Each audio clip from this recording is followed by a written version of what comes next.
Assalamualaikum warahmatullahi wabarakatuh.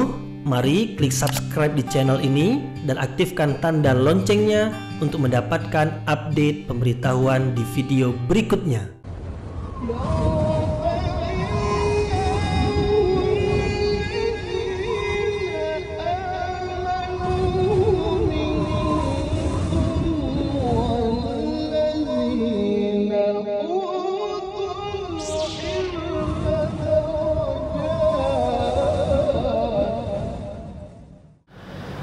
A'udzu billahi minasyaitonir rajim. Bismillahirrahmanirrahim. Assalamualaikum warahmatullahi wabarakatuh. Alhamdulillahi wa kafa wassalatu wassalamu ala rasulil mujtaba amma ba'd. Puji syukur kehadirat Allah Subhanahu wa taala. Kemudian salawat dan salam kepada Rasulullah sallallahu alaihi wasallam. Kaum muslimin dan muslimat yang dirahmati Allah, alhamdulillah kita dapat kembali meneruskan pengajian tafsir ayat-ayat suci Al-Quran yang insya Allah kita akan teruskan kepada ayat yang kedua, 3, 4, 5 dari suratul Isra, yaitu 4 ayat dari suratul Isra yang menerangkan tentang kisah Nabi Musa yang diutus kepada Bani Israel, yang Bani Israel itu adalah yang diberi peringatan oleh Allah Subhanahu wa taala di dalam 4 ayat ini, diberi pemberitahuan, bahkan juga diberi ancaman di dalam ayat ini.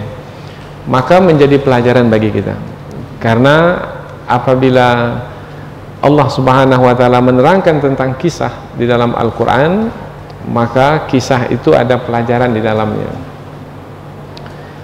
Maka kita ingin mendapatkan pelajaran dari kisah yang akan kita kaji melalui 4 ayat di surah Al-Isra ini. Apabila sebelum ini kisah tentang Nabi Muhammad sallallahu alaihi wasallam, maka sekarang pula kisah tentang Nabi Musa bersama dengan Bani Israel. Jadi ada kisah yang bersambung selepasnya kisah. Jadi kisah bersambung kisah, bukan kisah yang sama, kisah yang berlainan, tapi sebenarnya tujuan dari kisah itu adalah sama, yaitu sebagai pelajaran. Apabila sebelum ini kisah tentang Nabi Muhammad, yaitu yang Allah beri karunia berupa perjalanan yang istimewa, yaitu perjalanan Isra dari Masjidil Haram ke Masjidil Aqsa, maka Allah juga memberikan pemberian yang istimewa kepada Nabi Musa alaihissalam. Jadi sebagaimana Allah memberikan pemberian yang istimewa kepada Nabi Muhammad, Allah juga memberikan pemberian yang istimewa kepada Nabi Musa. Jadi urutannya itu sama-sama, mereka ini diberi pemberian yang istimewa oleh Allah. Nabi Muhammad diberi pemberian yang istimewa, yaitu perjalanan Isra dan Mi'raj. Nabi Musa diberi pemberian yang istimewa, yaitu kitab Taurat. Yang di dalam kitab Taurat itu ada petunjuk. Kemudian di dalam kitab Taurat yang berisi petunjuk itu ada pemberitahuan tentang Bani Israel yang akan melakukan kesalahan 2 kali. Itu hebatnya firman Allah, yaitu firman Allah itu memberitahukan tentang apa yang akan terjadi. Manusia tak bisa itu. Manusia mungkin hanya mengira-ngira, dan boleh jadi perkiraan itu berlaku dan boleh jadi tidak berlaku. Tetapi apabila Allah memberitahukan tentang sesuatu yang akan terjadi, maka pasti akan terjadi seperti pemberitahuan itu. Nah, inilah pemberitahuan di dalam kitab Taurat yang diberikan kepada Nabi Musa dan menjadikan Nabi Musa sebagai hamba yang istimewa, seperti mana Nabi Muhammad sebagai hamba yang istimewa. Dan banyak kita jumpai di dalam Al-Quran, setelah Allah memberitahu tentang Nabi Musa yang diistimewakan oleh Allah, yang dimuliakan oleh Allah, nanti Allah menyebut Nabi Muhammad yang dimuliakan. Nah, diiringi begitu. Nah, sekarang ini Nabi Muhammad disebut dahulu di awal, yaitu di pangkal surah Al-Isra, kemudian Nabi Musa disebut kemudiannya. Kedua-dua nabi ini adalah dari 5 nabi yang disebut sebagai ulul azmi, yaitu 5 nabi, 5 rasul yang mereka ini diuji dengan ujian yang berat dan mereka berhasil. Maka banyak pelajaran yang bisa kita dapatkan dari kisah hidup mereka apabila Allah menceritakannya di dalam Al-Quran. Nah, jadi 4 ayat yang akan kita pelajari ini menerang tentang Nabi Musa yang diberikan kitab suci Taurat, yang di dalamnya ada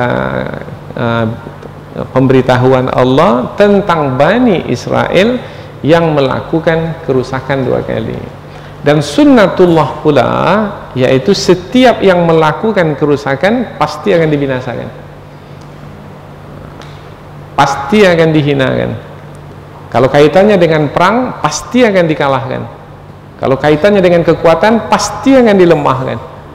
Kalau kaitannya dengan berkuasa, pasti akan dikuasai selepas itu. Itu sunnatullah apabila melakukan kerusakan. Karena setiap perbuatan merusak itu adalah kezaliman. Setiap yang berlaku zalim tidak akan bertahan lama. Itu sudah menjadi sunnatullah, ketetapan Allah. Karena yang mengatur kehidupan manusia itu bukan manusia itu sendiri. Yang mengatur kehidupan manusia itu adalah Allah Subhanahu wa ta'ala. Nah, ini pelajaran. Maka ayat-ayat yang seperti ini membuat kita menjadi berhati-hati dan berwaspada dari melakukan kezaliman. Melakukan kezaliman pasti akan menerima balasan. Maka kita letakkan judul pengajian untuk 4 ayat ini, yaitu Bani Israel merusak, maka Allah menghinakan mereka. Kemudian juga 4 ayat yang kita pelajari ini disebutkan pula Nabi Nuh alaihi salam. Apa pula kaitannya dengan Nabi Nuh? Sementara kisah ini adalah kisah Nabi Musa bersama dengan Bani Israel. Nabi Nuh itu kan jauh sebelum Nabi Musa. Sebelum Nabi Musa itu ada Nabi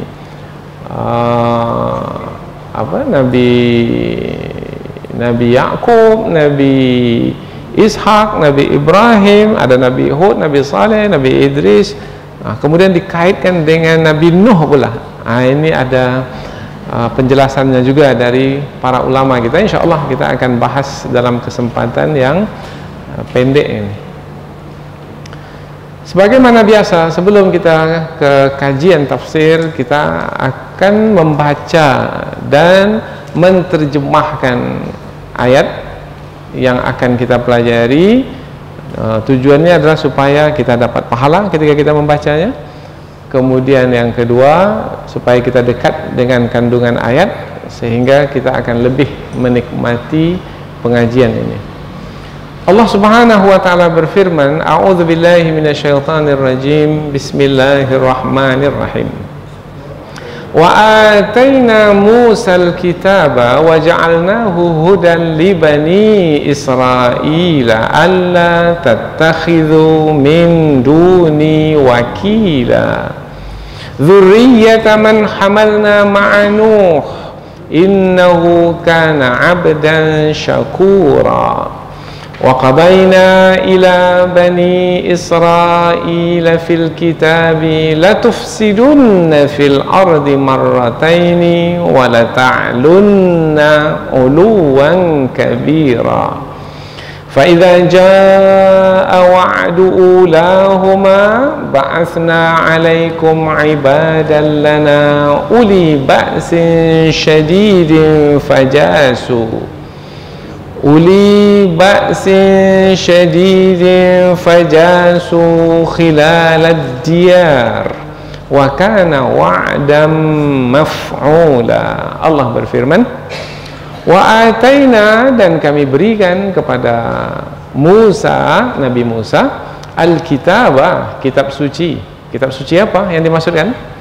Taurat. Wa ja'alnahu, dan kami jadikan dia kitab suci itu hudan sebagai petunjuk li Bani Israel, bagi Bani Israel. Bani Israel keturunan dari Nabi Yakub alaihi salam. Bangsanya Nabi Musa itu adalah Bani Israel, keturunan Nabi Yakub alaihi salam. Allah, yaitu di dalam kitab suci Taurat itu adalah supaya tattakhidhu, Allah tattakhidhu, supaya kamu tidak mengambil min duni, dari selainku, wakila, penolong, ya, pelindung boleh juga, sekutu boleh juga, nanti dalam tafsir kita akan sebutkan. Dan kami berikan kepada Musa kitab suci Taurat, dan kami jadikan dia petunjuk bagi Bani Israel. Yang isi dalam kitab suci itu adalah supaya kamu tidak mengambil penolong selain daripadaku. Dzurriyyata, keturunan, man hamalna, siapa yang kami bawa, ma'anuh, bersama dengan Nabi Nuh, maknanya yang dibawa di dalam bahtera. Karena masa itu berlaku banjir besar, dan yang selamat adalah yang naik ke atas bahtera. Innahu, sesungguhnya dia yang dimasukkan di sinilah Nabi Nuh, karena adalah dia abdan, hamba, syakura, yang sangat bersyukur. Keturunan, yaitu keturunan siapa ini yang dimasukkan keturunan siapa yang kami bawa bersama Nabi Nuh ini? Maksudnya adalah Bani Israel itu. Wahai Bani Israel, keturunan yang kami bawa bersama dengan Nuh, sesungguhnya dia, Nuh itu adalah hamba yang sangat bersyukur. Nanti kita terangkan apa kaitannya dengan Nabi Nuh. Ayat berikutnya, wa qadaina, dan kami telah menetapkan, kami adalah Allah, menetapkan ila Bani Israel, kepada Bani Israel, fil kitab, di dalam kitab, yaitu kitab Taurat tadi, latufsidunna, sungguh kamu wahai Bani Israel akan melakukan kerusakan fil ardi, di muka bumi, marrataini, 2 kali, wala ta'lunna, dan sungguh kamu akan menyombongkan diri, uluan, dengan kesombongan, kabira, yang besar. Oh, jadi Bani Israel ini adalah bangsa atau kaum yang sangat menyombongkan diri. Apakah 2 kali saja? Dalam ayat ini kan disebut 2 kali. Tetapi apakah Bani Israel itu melakukan kerusakan 2 kali saja? Tapi dalam ayat ini disebut 2 kali. 2 kali ini yang besar, yang kecil tak terhitung. Faiza, maka apabila jaa, telah datang, wa'du, janji, ulahuma, yang pertama dari yang 2 itu, kan tadi dia melakukan kerusakan 2 kali kan. Nah, bermakna kerusakan pertama atau kejahatan pertama dari yang 2 itu, ba'asna, kami bangkitkan, alaikum, ke atas kamu, ibadan, hamba-hamba, lana, bagi kami, hamba-hamba bagi kami, uli ba'sin, yang memiliki kekuatan, syadid, yang dahsyat, yaitu keberanian, kesungguhan. Fajasu, maka mereka itu bergerilya, berkeliaran, mengelilingi, ya, khilalad diyar, kampung-kampung, artinya menguasai mereka, mengalahkan mereka, Bani Israel. Wa kana wa'dam maf'ula, dan adalah itu janji Allah yang ditunaikan. Artinya mereka, karena kesombongan mereka, Bani Israel, karena kesombongan mereka melakukan kerusakan, maka Allah bangkitkan orang-orang yang kuat untuk mengalahkan mereka, dan mereka, Bani Israel itu dikuasai. Tadinya mereka berkuasa, tetapi selepas itu, selepas mereka melakukan kerusakan, kezaliman, mereka dikuasai. Inilah 4 ayat yang akan kita pelajari. Berarti adalah Yang pertama dari yang dua kejahatan yang disebutkan. Yang kedua kita sambung pada pertemuan yang akan datang, karena ayat ini agak panjang, maka kita bagi dua, yaitu yang kita bahas sekarang ini adalah kejahatan, yaitu perbuatan merusak yang pertama yang dilakukan oleh Bani Israel. Kemudian nanti perbuatan merusak yang kedua yang dilakukan oleh Bani Israel.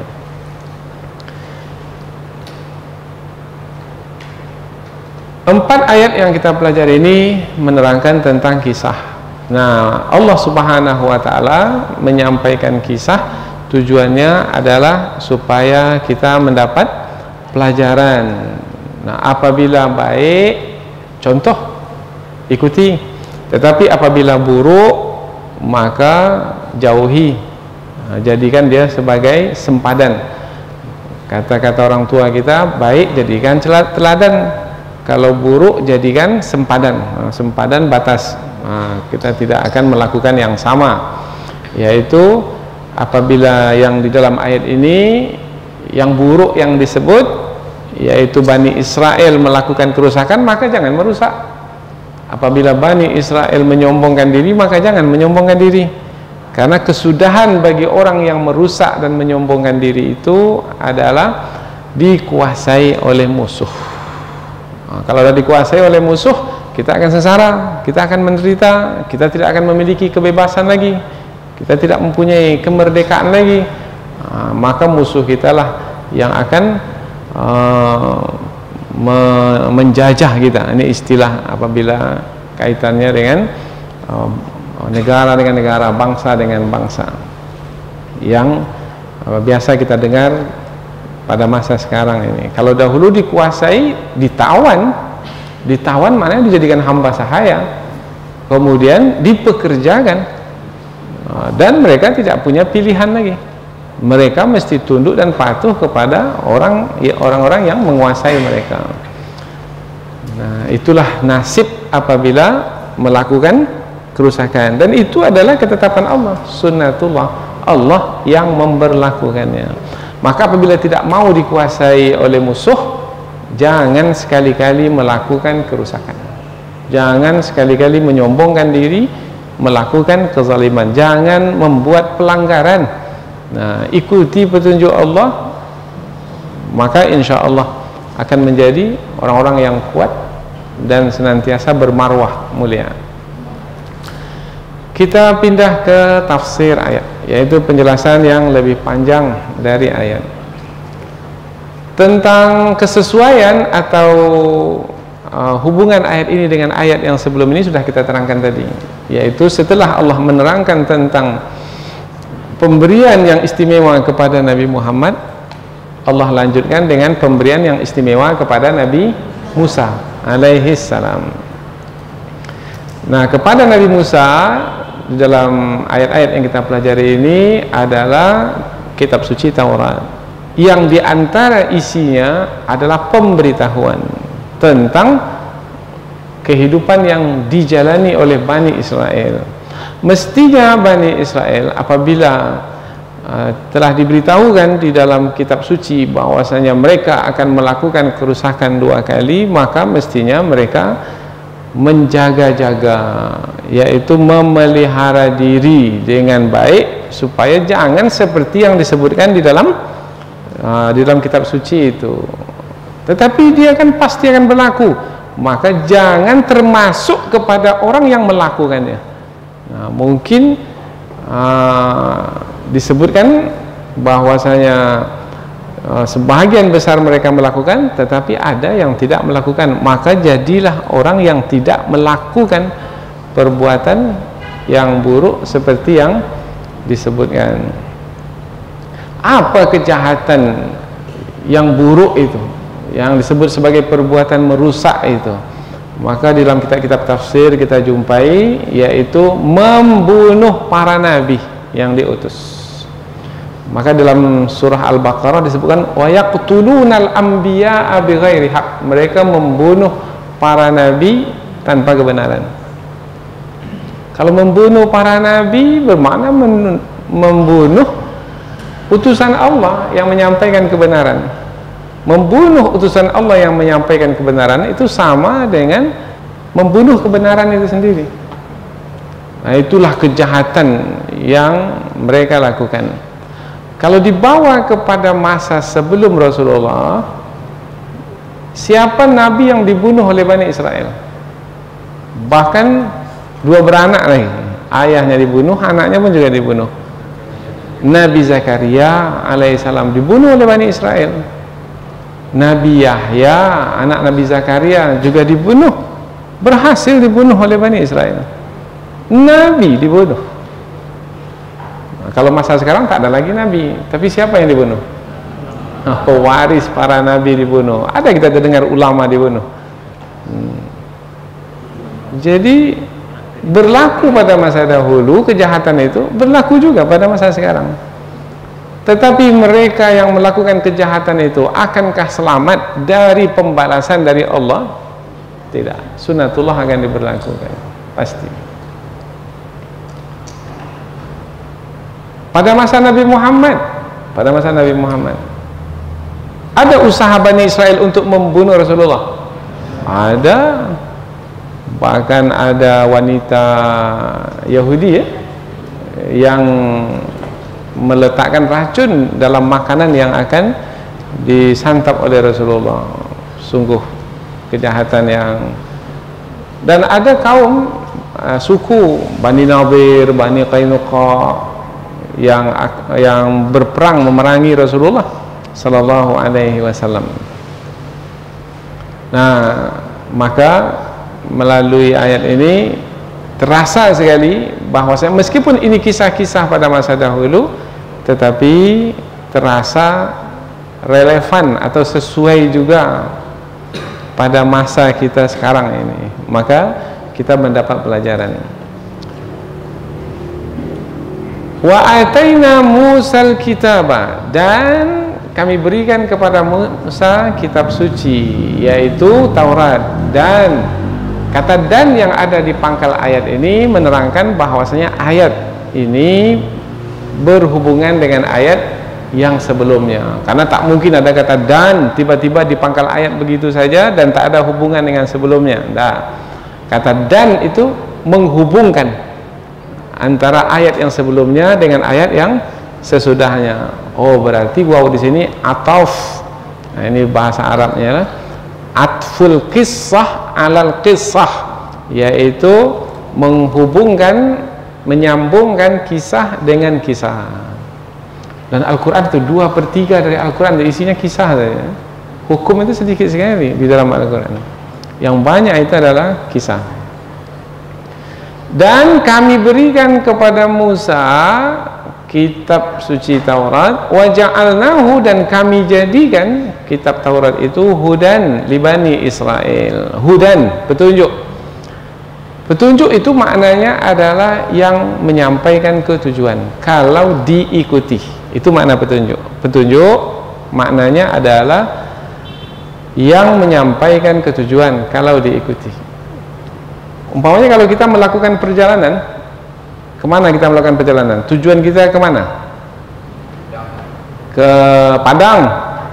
Ini contoh nih terus ya, ke Padang. Ke Padang. Ada petunjuk tidak jalan ke Padang dari Pekanbaru ini? Ada. Sampai kita di Simpang 4 sana, kalau mau ke Padang, belok kiri, atau lurus, nanti ada lagi di Simpang Akap sana. Ke Padang, belok kiri lagi, jangan belok kanan Dumai. Nah, maka ambil kiri lagi, nanti ada lagi di perempatan lurus ke Padang. Nah, itu adalah petunjuk. Ikuti petunjuk itu sampai ke tujuan. Petunjuk itu jelas, ke Padang itu ke kanan, kemudian dia tak ambil, enggak, saya mau ke kiri, bermakna dia tidak mengikuti petunjuk. Apa yang salah? Siapa yang salah? Petunjuk itu yang salah atau orang yang melihat petunjuk itu yang salah? Orangnya. Jadi jangan salahkan Al-Quran. sebagai kitab petunjuk. Jangan salahkan Taurat sebagai kitab petunjuk, orangnya. Nah, lain yang terkandung dalam Al-Quran, lain pula yang diikuti. Begitulah Bani Israel, lain yang disebutkan di dalam Taurat, lain pula yang mereka lakukan. Padahal kitab Taurat itu adalah petunjuk. Apa tadi? Mana petunjuk? Yang menyampaikan ketujuan. Tujuan hidup kita ini apa? Surga. Tujuan hidup kita ini adalah redha Allah. Siapa yang diredai oleh Allah, siapa yang dapat redha Allah akan dimasukkan dalam surga. Itulah tujuan hidup kita ini. Nah, kandungan kitab suci itu adalah nilai-nilai, aturan-aturan yang apabila kita ikuti maka akan menyampaikan kita ke surga. Jadi beruntung sebenarnya Bani Israel itu karena mendapatkan petunjuk, yaitu berupa kitab suci yang diturunkan kepada Nabi Musa alaihissalam. Tapi apakah Bani Israel itu mau menerima kitab suci Taurat itu? Mau mengikuti petunjuk dalam kitab suci Taurat itu? Nah, sudah kita dapatkan dahulu di surah Al-Baqarah. Fanabadhuhu wara'a zuhurihim. Mereka campakkan kitab Taurat itu ke belakang mereka. Bukan dicampakkan ke depan, enggak, dicampakkan ke belakang. Kata belakang ini memberikan isyarat bahwasanya mereka tidak menghargai kitab itu sama sekali. Nah, maka mereka dihinakan oleh Allah Subhanahu wa taala. Duribat alaihimuz zillatu wal maskanatu waba'u bighadabin min Allah. Di mana saja mereka berada, mereka ditimpa kehinaan dan juga kesengsaraan, dan mereka mendapat murka Allah Subhanahu wa taala. Nah, itu Bani Israel. Maka jangan ikuti tabiat Bani Israel yang tercela itu.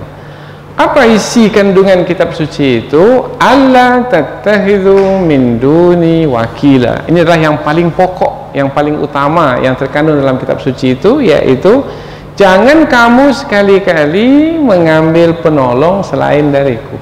Maknanya jangan menyekutukan Allah. Karena yang paling penting dari ajaran setiap nabi itu, mulai dari Nabi Adam alaihissalam, adalah mentauhidkan Allah, ketuhanan yang Maha Esa. Itu yang paling penting itu. Itu nomor satu itu. Karena di atas dasar itulah kehidupan, barulah benar. Nah, kalau menyekutukan Allah, maka kehidupan itu salah, sesat.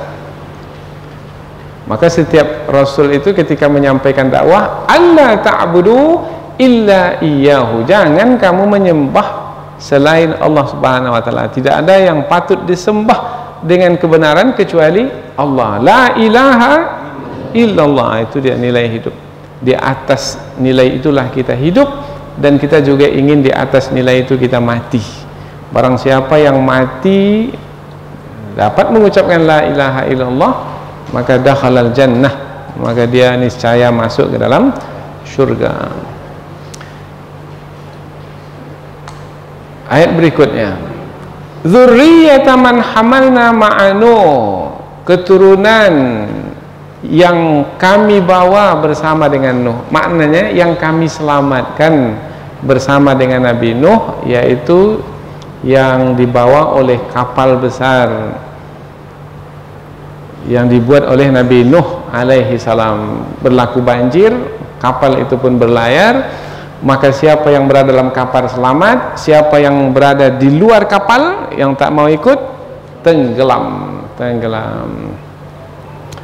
Nah, jadi Bani Israel itu diingatkan oleh Allah, kamu ini selamat sekarang, kamu ada hidup, adalah karena kamu termasuk dari keturunan Nabi Nuh yang diselamatkan. Nah, kalau tidak, kamu tak ada di muka bumi. Maka bersyukurlah kamu wahai Bani Israel, karena kamu adalah termasuk dari kumpulan orang-orang yang diselamatkan. Dahulu, nah ini kaitannya dengan, ini apa kaitannya antara Nabi Musa dengan Nabi Nuh ini, Bani Israel dengan Nabi Nuh? Maka kamu wahai Bani Israel, ikuti Nabi Nuh itu. Nabi Nuh itu diselamatkan yaitu orang-orang kafir semua dibinasakan dalam banjir besar, mereka tenggelam, kemudian Nabi Nuh diselamatkan. Nabi Nuh itu bersyukur. Maka kamu wahai Bani Israel, musuh-musuhmu pun juga ditenggelamkan. Sama-sama tenggelam, ditenggelamkan, dan kamu selamat. Maka apabila Nabi Nuh dahulu bersyukur kepada Allah, maka kamu pun bersyukur kepada Allah. Maka sambungan ayat, innahu kana abdan syakura, sesungguhnya Nabi Nuh itu adalah hamba yang bersyukur. Nah, pelajaran bagi kita pada hari ini yaitu jangan lupakan Allah, banyak-banyaklah bersyukur kepada Allah. Alhamdulillah, banyak-banyak memuji Allah sebagai tanda bersyukur. Alhamdulillah kita lahir dari ayah ibu yang telah beriman sehingga kita pun beriman, beragama Islam. Alhamdulillah ada yang ayah ibunya tidak beragama Islam, tetapi dia dapat memeluk agama Islam karena diberi hidayah oleh Allah, mu'allaf. Alhamdulillah. Apalagi bahkan setiap apa yang kita terima dari Allah kita syukuri, maka kita disebut sebagai orang yang bersangatan dalam bersyukur. Begitulah Nabi Nuh alaihissalam. Maka dalam tafsir disebutkan, limadza summiya Nuh bi'abdin syakur, mengapa Nabi Nuh itu disebut sebagai hamba yang banyak bersyukur? Karena sekecil apapun yang dilakukan oleh Nabi Nuh memuji Allah. Makan, Nabi Nuh memuji Allah, alhamdulillah dapat makan. Meskipun makanan itu tak seberapa, alhamdulillah. Lauknya tak sesedap apa, apa sambungannya? Alhamdulillah. Biasa makan tapi hari ini tak dapat makan. Betul ini. Alhamdulillah ala kulli hal. Karena apabila Allah memberi, pasti ada kebaikan dalam pemberian itu. Apabila Allah menahan pemberian, pasti juga ada kebaikan dalam Allah menahan pemberian itu. Pasti ada hikmah di sebaliknya. Alhamdulillah ala kulli hal, dalam setiap keadaan. Nah, Nabi Nuh itu adalah hamba yang senantiasa mensyukuri nikmat Allah dalam makan, alhamdulillah, minum, alhamdulillah, memakai pakaian, alhamdulillah. Nah, kadang-kadang kita memakai pakaian, kalau pakaian baru, alhamdulillah. Tapi kalau dah lama pakaian itu, nah itu dia. Padahal di sana ada orang yang tak berpakaian. Apa yang mau dipakai tak ada pakaian. Nah, kita masih bisa memakai pakaian meskipun pakaian itu sudah lusuh, sudah beberapa tahun yang lalu, tapi masih bisa berpakaian. Alhamdulillah. Nah, jadi Nabi Nuh itu disebut sebagai nabi yang abdan syakura. Syakura itu adalah yang bersyukur lebih. Dia beda dengan syakiran.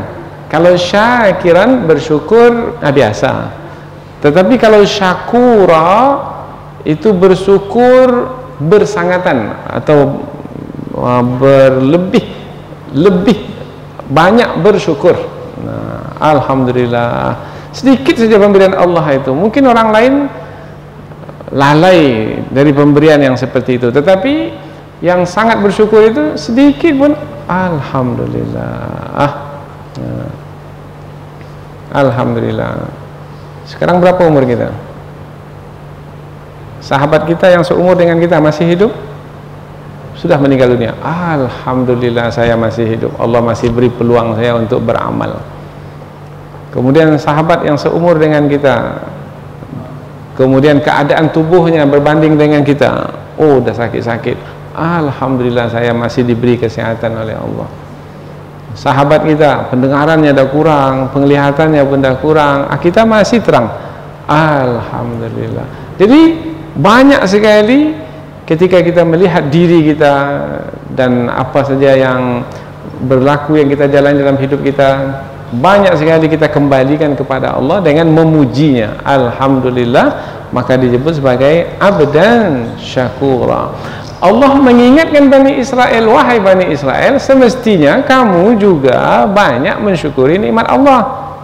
Banyak-banyak mensyukuri nikmat Allah, karena nikmat Allah itu juga banyak kamu terima, dan nikmat Allah yang kamu terima itu pula besar-besar, sangat berharga. Keselamatan dari Fir'aun yang selama ini menindas dan menganiaya mereka. Ada anak laki-laki baru lahir dibunuh, yang sudah besar dipekerjakan, wanita mereka perlakukan sesuka hati mereka. Ini Fir'aun dan tentaranya terhadap Bani Israel. Nah, sekarang musuh itu telah dibinasakan oleh Allah di laut. Ketika laut itu dibelahkan, laut yang terbelah jalan keselamatan bagi Bani Israel, tetapi laut yang terbelah itu yang menjadi sebab Fir'aun dan tentaranya dibenamkan oleh Allah. Selamat dari musuh, mestinya bersyukur. Tapi apakah Bani Israel itu bersyukur setelah sampai ke daratan seberang? Tidak. Mereka melihat ada satu kaum yang menyembah berhala. Kemudian mereka mengatakan kepada Nabi Musa, wahai Musa, buatkan pula kami berhala seperti mereka itu punya berhala. Nah, kami akan sembah berhala seperti mereka menyembah berhala. Kufur. Lawan bersyukur itu kufur. Nah, itu pelajaran yang Allah berikan kepada Bani Israel, yang juga pelajaran bagi kita. Ayat berikutnya, wa qadaina ila Bani Israel, wa qadaina, dan kami tetapkan. Kami di sini adalah Allah. Qada di sini maknanya menetapkan. Hakamna, wa qadaina, dan kami tetapkan ila Bani Israel, pada Bani Israel, maknanya menjadi ketetapan bagi Israel, Bani Israel. Ketetapan bermakna kaitannya dengan apa ini? Takdir, bermakna Allah telah tetapkan dalam takdirnya. Maka ada di antara ulama tafsir menyebutkan sudah tertulis di Lauh Mahfuz bahwasanya Bani Israel itu akan melakukan kerusakan besar 2 kali, dan mereka dibinasakan atau dihinakan, dikuasai oleh musuh mereka disebabkan karena mereka melakukan kerusakan. Dan itu pelajaran semestinya mereka ingat-ingat supaya tidak berlaku lagi seperti itu pada masa-masa yang akan datang. Nah, jadi ayat ini sebenarnya adalah ayat peringatan kepada Bani Israel.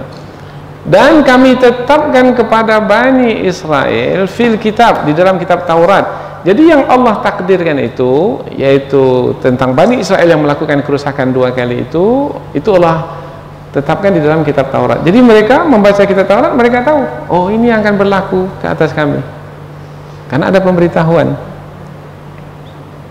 Ada juga yang menafsirkan makna kitab di sini adalah Al-Lauh Al-Mahfuz, yaitu catatan takdir. Takdir itu ada di Lauh Al-Mahfuz. Telah Allah tetapkan ke atas Bani Israel itu bahwasanya, nah Allah mengatakan kepada mereka, la tufsidunna fil ardi marratain, kamu melakukan kerusakan 2 kali di muka bumi. Kamu di sini Bani Israel, kamu wahai Bani Israel, sungguh. Nah, kata la di sini lamut taukid. Ada juga yang menyebut lamul qasam, lam sumpah, bermakna pasti Bani Israel itu melakukan kerusakan. Seperti mana yang Allah beritahukan, seperti itu berlaku.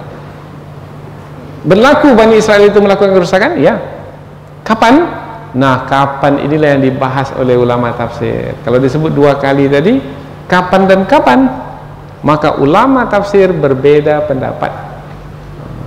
Perbedaan pendapat ini panjang sekali, dan kita tidak ingin masuk ke pembahasan itu. Ada yang mengatakan ini pada kali pertama, yaitu kedua-duanya, ini pendapat yang pertama, kedua-duanya ini berlaku sebelum Rasulullah diutus.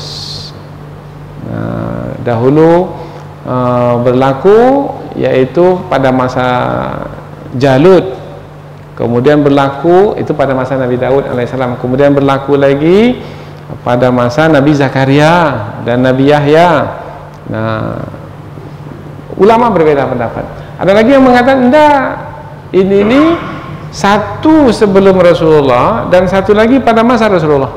Nah, satu sebelum Rasulullah yaitu membunuh para nabi, itu adalah kejahatan besar, seperti membunuh Nabi Zakaria dan Nabi Yahya. Kemudian yang kedua yaitu pada masa Nabi Muhammad, mereka berperang ingin membunuh Nabi Muhammad. Kemudian ada lagi pendapat yang ketiga, yaitu enggak, ini bukan berkaitan dengan masa sebelum Nabi Muhammad. Kedua-dua perbuatan Bani Israel yang merusak itu adalah selepas Nabi Muhammad diutus. Oh, jadi kapan itu? Setelah Nabi Muhammad diutus, maka yang pertama yaitu pada masa Rasulullah masih hidup, dan yang kedua yaitu di akhir zaman. Di akhir zaman mereka melakukan kerusakan. Ulama tafsir ketika mendapati kata fil ardi dalam ayat ini, di muka bumi, maka yang dimaksudkan dengan di muka bumi itu adalah di bumi Palestina. Jadi mereka melakukan kerusakan di bumi Palestina. Tetapi pengkhususan Palestina saja sebenarnya tidak juga. Apa sebab? Sebab Bani Israel itu apakah melakukan kerusakan di Palestina saja? Tidak. Mereka melakukan kejahatan ekonomi hanya di Palestina? Tidak, di mana-mana. Kejahatan politik dengan membuat proksi umpamanya sekutu-sekutu, apakah di Palestina saja? Tidak. Maka kata fil ardi sini, di muka bumi ini adalah bisa menyeluruh muka bumi ini. Apalagi pada masa sekarang ini, apabila melakukan kerusakan, mungkin melakukannya di sebuah negara, tetapi dampaknya, akibatnya bisa ke negara-negara lain di seluruh dunia. La tufsidunna fil ardi, maka sungguh kamu melakukan kerusakan di muka bumi marrataini, dua kali. Kita tidak ingin masuk yang dua kali itu yang mana, karena itu tak penting. Andaikan penting, pastilah Allah akan menyebut dalam Al-Quran. Maka karena Allah tak menyebut secara khusus yang mana yang dua itu, kapan berlakunya, maka kita pun tak ingin masuk ke situ. Yang penting adalah mereka melakukan kerusakan besar dua kali. Yang kerusakan besar itu adalah membunuh kebenaran, membunuh pejuang kebenaran, membunuh penyampai kebenaran. Wala ta'lunna uluwan kabira, dan sungguh kamu menyombongkan diri dengan kesombongan yang besar. Oh, jadi sifat kesombongan itu melekat pada Bani Israel, kecuali apabila mereka mentauhidkan Allah, mengikuti ajaran Nabi Musa, Nabi Isa alaihissalam, atau pada masa Nabi Muhammad mereka memeluk Islam, beriman bersama dengan orang-orang beriman lainnya. Kemudian ayat berikutnya diperincilah dari yang dua tadi, disebutkan yang pertama, fa idza jaa wa'du ulahuma, maka apabila datang janji Allah yang pertama dari yang dua itu, kan tadi Allah menetapkan kamu lakukan kerusakan dua kali. Nah, kemudian disebutkan yang pertama, apabila mereka telah melakukan kerusakan pada kali yang pertama, apakah Allah biarkan mereka terus merusak? Kemudian terus angkuh dengan kesombongannya? Enggak. Ba'atsna alaikum, kami bangkitkan ke atas kamu ibadan lana, hamba-hamba kami. Siapa hamba-hamba kami ini? Uli ba'sin syadid, yaitu yang memiliki kekuatan yang hebat. Untuk apa? Untuk mengalahkan mereka, untuk menguasai mereka. Maka mereka pun dapat dikuasai oleh hamba-hamba yang Allah bangkitkan itu. Maka banyak ulama tafsir yang pada masa sekarang ini membawa ayat ini bukan kepada kisah yang berlaku pada masa sebelum Rasulullah dibangkitkan, tetapi selepas Rasulullah dibangkitkan. Apa sebab? Kata ibadallana itu, ibad itu hamba-hamba Allah, itu hanya dipakaikan kepada umat Islam, pada orang-orang beriman. Maka orang-orang beriman dibangkitkan. Siapa orang-orang beriman yang dibangkitkan oleh Allah untuk mengalahkan Bani Israel itu? Rasulullah. Itu pada masa Rasulullah. Kemudian apabila kita bawa umpamanya mereka menguasai Masjidil Aqsa umpamanya, kemudian ada pasukan dari Mesir sana bergerak, kemudian semakin ramai sampai ke Palestina yang dipimpin oleh siapa? Salahuddin Al-Ayyubi. Nah, apabila kita sebut Salahuddin Al-Ayyubi, bermakna adalah beragama Islam. Maka kata ibadal lana itu sesuai untuk dipakaikan. Kemudian nanti di akhir zaman, siapa yang akan mengalahkan mereka itu? Ya, kaum muslimin, orang-orang beriman. Maka kata ibadal lana memberikan isyarat bahwasanya kerusakan yang dilakukan oleh Bani Israel itu adalah selepas Rasulullah dibangkitkan. Fajasu khilalad diyar, mereka itu jasu maknanya mereka berkeliaran, bergerilya, bergerak, berputar, berpusing, mengelilingi kampung. Khilalad diyar maknanya mereka betul-betul menguasai dengan sempurna. Artinya tidak ada sejengkal bumi pun di kampung itu yang tidak dikuasai oleh orang-orang yang dibangkitkan oleh Allah ini untuk menguasai Bani Israel, untuk mengalahkan Bani Israel. Wa kana wa'dan maf'ula, dan itu adalah janji yang telah berlaku. Maknanya Allah yang memberlakukannya, maka apabila Allah yang memberlakukan, tak akan mungkin Bani Israel itu dapat mengalahkan, karena Allah yang membangkitkan hamba-hamba tersebut dengan kekuatan yang luar biasa, maka mereka tidak akan dapat mengalahkannya.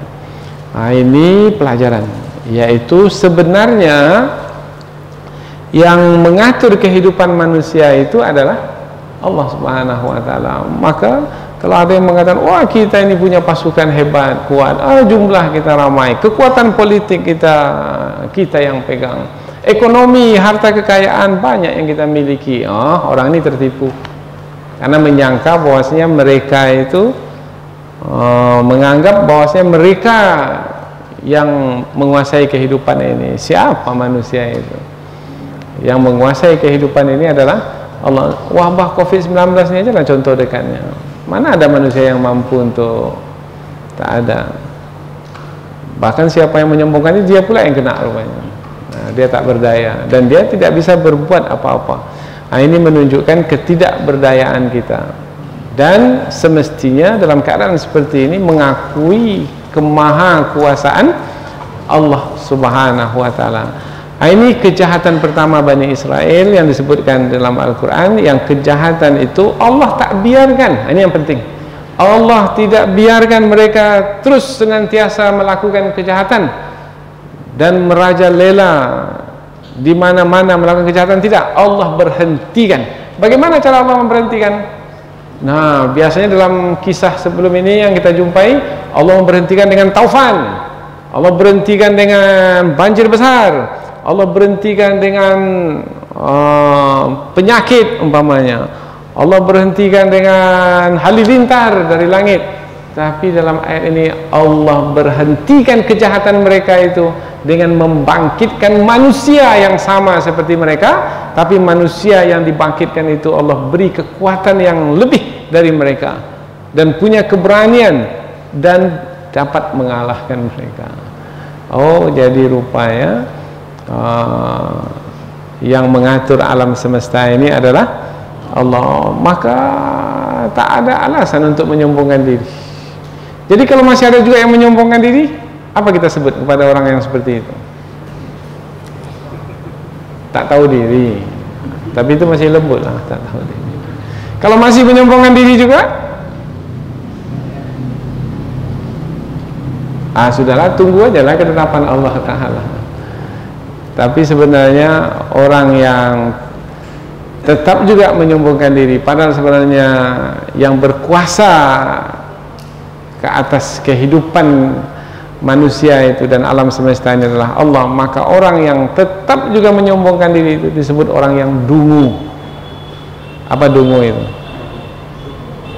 Orang yang tak mungkin bisa diajar, nah, tak bisa memahami, tidak bisa diberitahu. Ada orang yang bisa diajar, yang tak tahu apabila dia diajar dia menjadi tahu. Tapi ada orang yang dia tak mau tahu, bagaimanapun diajar tak mau tahu. Maka orang yang seperti itu disebut orang yang dungu. Nah, orang yang seperti itu tak akan berubah selama-lamanya. Lalu mengapa mereka itu masih tetap seperti itu ya? Dua jawabannya, tapi tidak kita bahaskan dalam ayat ini. Ini berkaitan dengan diri mereka, yaitu hawa nafsu menguasai diri mereka, dan satu lagi adalah syaitan senantiasa menguasai diri mereka. Maka bagaimana cara memberhentikannya? Tak ada jalan lain kecuali pertama Allah bangkitkan, seperti yang dalam ayat ini, yaitu Allah bangkitkan kaum yang lain yang lebih kuat untuk mengalahkan mereka, atau seperti kisah-kisah yang sudah kita dapatkan sebelum ini, yaitu melalui siksaan yang Allah hantar langsung dari sisinya yang bermacam-macam bentuknya. Mudah-mudahan ayat yang kita pelajari ini ada manfaatnya. Subhanakallahumma wa bihamdika asyhadu an la ilaha illa anta wa astaghfiruka wa atubu ilaik. Wassalamualaikum warahmatullahi wabarakatuh.